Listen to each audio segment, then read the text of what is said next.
Viernes, 14 de marzo de 2025. Materia familiar. Tesis jurisprudenciales y aisladas. 1 de 4. Registro digital, 203-0109. Tipo, aislada. Jurisdicción voluntaria. Cuando a través de esas diligencias se pretenda obtener la declaración de existencia de concubinato, debe darse intervención a la persona con quien pretende acreditarse o, en su caso, al albacea de su sucesión, para que pueda ejercer su derecho de oposición, al impactar el derecho al libre desarrollo de la personalidad. Hechos. En la vía de jurisdicción voluntaria una persona solicitó el reconocimiento del concubinato que tenía con otra ya fallecida. La jueza que conoció del asunto declaró que la promovente acreditó el concubinato. La albacea de la sucesión a bienes del concubino no emplazado promovió amparo indirecto ostentándose como persona extraña. Se sobreseyó en el juicio por considerar que se actualizaba la causa de improcedencia prevista en el artículo 61, fracción 12, de la Ley de Amparo, ya que al parecer del juzgado de distrito no se afectaba el interés jurídico de la quejosa, sobre la base de que la jurisdicción voluntaria no tiene por objeto reconocer derechos sustantivos. Criterio jurídico. Este tribunal colegiado de circuito determina que en la declaratoria de concubinato a través de las diligencias de jurisdicción voluntaria, en respeto al derecho de audiencia, debe darse intervención a la persona con quien pretende acreditarse o, en su caso, al albacea de su sucesión, para que pueda ejercer su derecho a la oposición al citado procedimiento, al impactar ello en el derecho al libre desarrollo de la personalidad. Justificación, conforme al artículo 14 de la Constitución Federal. Todas las autoridades jurisdiccionales del país tienen el deber de otorgar el derecho fundamental de audiencia a las personas cuyos derechos se involucren o sean materia de discusión en el procedimiento respectivo. Al margen en este caso, de si éste es de naturaleza contenciosa o de jurisdicción voluntaria, a fin de que estén en condiciones de alegar en su defensa lo que estimen pertinente, así como ofrecer medios probatorios y obtener una resolución que dirima los aspectos debatidos. En el caso de una jurisdicción voluntaria sobre la acreditación de concubinato, cuya sola declaratoria incide en el derecho al libre desarrollo de la personalidad, la autoridad judicial debe otorgar el derecho de audiencia a quien se dice tuvo relación concubinaria con la promovente de aquellas, notificándole la tramitación del asunto, para que esté en condiciones de imponerse de las constancias de autos y ejercer, en su caso, el derecho de oposición a ese procedimiento, y si ya falleció, por conducto de su albacea. Lo anterior, pues si durante su vida una persona decidió no unirse en concubinato con alguien más, permaneciendo en soltería o en matrimonio, no debe variarse ese estado civil a través de diligencias de jurisdicción voluntaria en las que no sea llamada la representación de su sucesión, a quien interesaría, en todo caso, defender el derecho al libre desarrollo de la personalidad del decujus, como una manifestación de su derecho al honor. Tribunal Colegiado del 32º Circuito. 2 de 4. Registro digital, 203-0110. Tipo, aislada.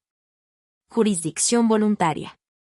La declaratoria de existencia de concubinato derivada de esas diligencias afecta el interés jurídico del concubino no emplazado, al tener aparejados efectos jurídicos relacionados con su patrimonio, con su derecho al libre desarrollo de la personalidad y, en su caso, con el derecho al honor post-mortem. Hechos. En la vía de jurisdicción voluntaria una persona solicitó el reconocimiento del concubinato que tenía con otra ya fallecida. La jueza que conoció del asunto declaró que la promovente acreditó el concubinato. La albacea de la sucesión a bienes del concubino no emplazado promovió amparo indirecto ostentándose como persona extraña. Se sobreseyó en el juicio por considerar que se actualizaba la causa de improcedencia prevista en el artículo 61, fracción 12, de la Ley de Amparo, ya que al parecer del juzgado de distrito no se afectaba el interés jurídico de la quejosa, sobre la base de que la jurisdicción voluntaria no tiene por objeto reconocer derechos sustantivos. Criterio jurídico. Este tribunal colegiado de circuito determina que la sola declaratoria de concubinato, a través de diligencias de jurisdicción voluntaria, afecta el interés jurídico del concubino no emplazado, pues trae aparejados efectos jurídicos relacionados no solo con su patrimonio, sino también con su derecho al libre desarrollo de la personalidad, en su caso, con el derecho al honor post-mortem. Justificación. La declaración de existencia de un concubinato, per se, constituye un pronunciamiento sobre el estado civil de las personas que puede incidir en su patrimonio, al generar obligaciones alimentarias o derechos hereditarios. También tiene impacto en el libre desarrollo de la personalidad y, en su caso, en el derecho al honor post-mortem, tanto con la persona que se resuelve fue su concubina, como en el entorno social y familiar del difunto. Estos derechos de tipo moral implican la facultad natural de toda persona a hacer como quiere ser, sin coacción ni controles injustificados, con el fin de cumplir las metas u objetivos que se ha fijado, de acuerdo con sus valores, ideas, expectativas, gustos, etc. También constituye la obligación paralela del Estado a reconocer a la persona tal como prefiere manifestar su identidad.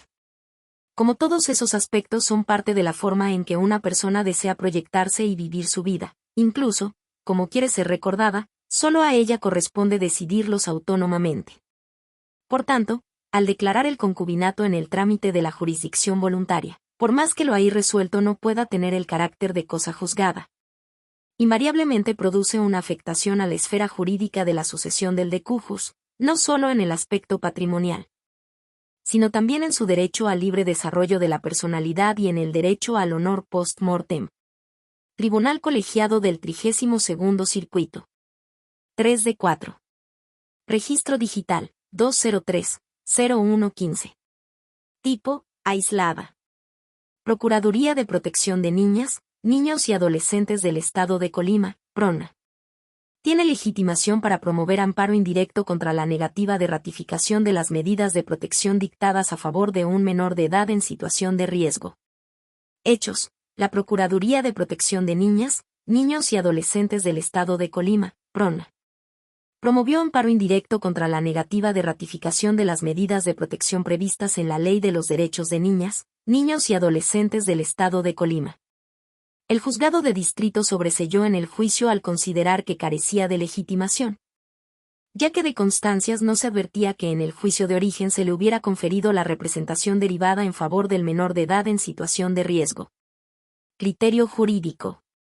Este tribunal colegiado de circuito determina que la PRONA tiene legitimación para promover amparo indirecto contra la negativa de ratificación de las medidas de protección dictadas a favor de un menor de edad en situación de riesgo.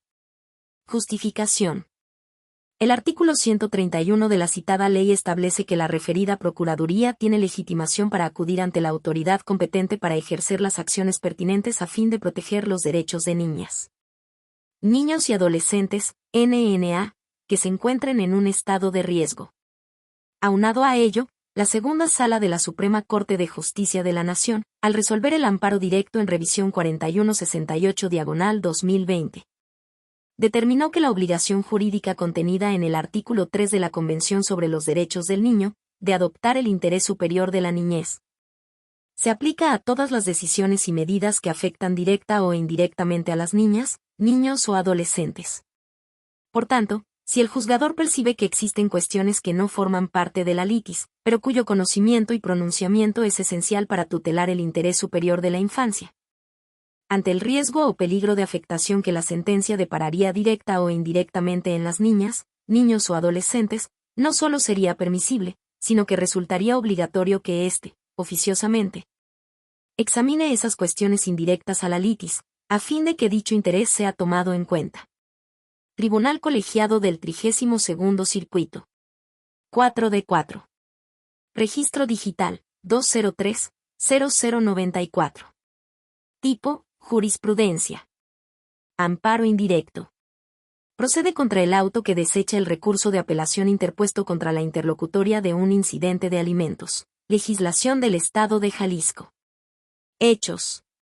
Los tribunales colegiados de circuito contendientes sustentaron criterios contradictorios al analizar si previamente a promover el amparo indirecto contra el auto que desecha el recurso de apelación interpuesto para impugnar la resolución interlocutoria dictada en un incidente de alimentos, debe agotarse el recurso de revocación previsto en el artículo 431 del Código de Procedimientos Civiles del Estado de Jalisco. Criterio jurídico. El Pleno Regional en Materias Administrativa y Civil de la Región Centro-Sur, con residencia en la Ciudad de México, determina que el auto que desecha el recurso de apelación interpuesto contra la interlocutoria dictada en un incidente de alimentos es irrecurrible y, por ende, en su contra procede el amparo indirecto. Justificación. El artículo 428, párrafo segundo, del Código de Procedimientos Civiles del Estado de Jalisco establece que el fallo que resuelva o deseche los recursos es irrecurrible. Dicho precepto hace una indicación clara de dos tipos de resoluciones. 1. La que resuelve un recurso, sentencia. Y 2. Aquella por la que el respectivo medio de impugnación puede ser desechado, auto. En ese contexto, el vocablo fallo evoca tanto a una resolución judicial denominada sentencia, como a una diversa denominada auto. De modo que el auto mediante el cual se desecha un recurso es irrecurrible y trae como efecto que la resolución impugnada quede firme. Por tanto, el amparo indirecto procede contra el auto que desecha el recurso de apelación interpuesto contra la interlocutoria dictada en un incidente de alimentos, sin que deba agotarse previamente el recurso de revocación a que se refiere el artículo 431 mencionado. Pleno Regional en Materias Administrativa y Civil de la Región Centro-Sur, con residencia en la Ciudad de México.